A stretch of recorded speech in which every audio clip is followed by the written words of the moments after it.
they'll do like a grief. And I thought about doing that, but I just don't want to exclude people. They're like, oh, I don't need that. Yeah. Where so I try to incorporate that in my session, touch on a little bit of each thing, that needs to come through. Well, I think, and it comes out so individually. I mean, if I went there for grief, right? Because that's my big thing is I work with the grief. But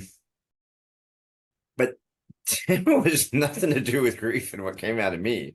So you're right. I mean, if you pigeonholed it like that, or if you said, hey, this session's about grief, or this session's about loss, or whatever, this session's about, whatever, Forgiveness, or people would miss, sadly, the opportunity to go find their own. And I think that's what's so interesting and so exciting about what you do is you find your own feelings, your own emotions, your own release from your journey.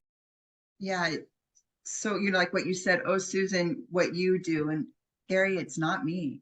I'm just there guiding. It's each person showing up for themselves, and you get exactly what you're supposed to get out of it. So if you show up fully and completely and trust and go there, then your body will release and give you messages exactly what you're supposed to hear and know from that session. Even if you're fighting it like I was.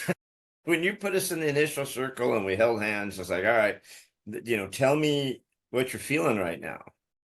I think I said scared, but it was, I don't know. I don't think you let us, and I don't mean you mean through your energy and through what's coming through you and stuff like that.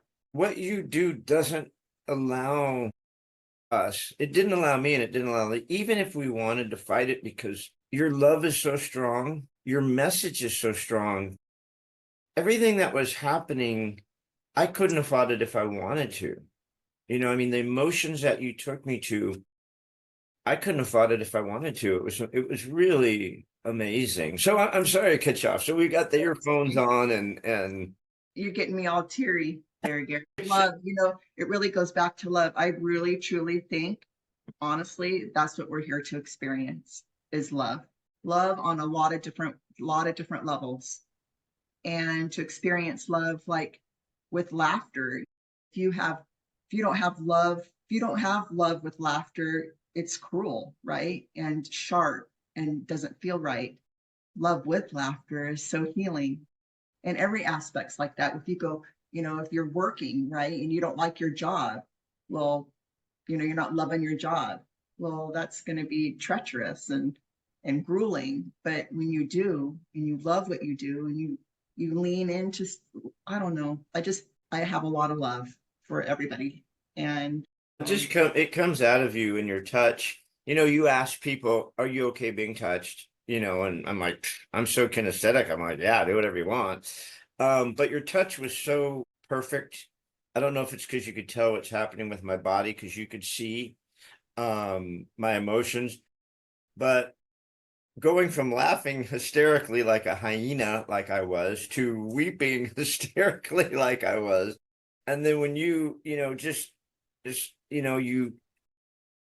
you laid hands on me when I needed it, and I was like, oh, how does she do that? It was pretty amazing. You were so tuned in to all of us. And I guess that just comes through you, right? As you're doing the session. Yeah, that's exactly. And when the room is bigger, like I've done sessions with 30 or 40 people, I have a room assistant that's in there helping me. And I'm very particular who I allow in that space.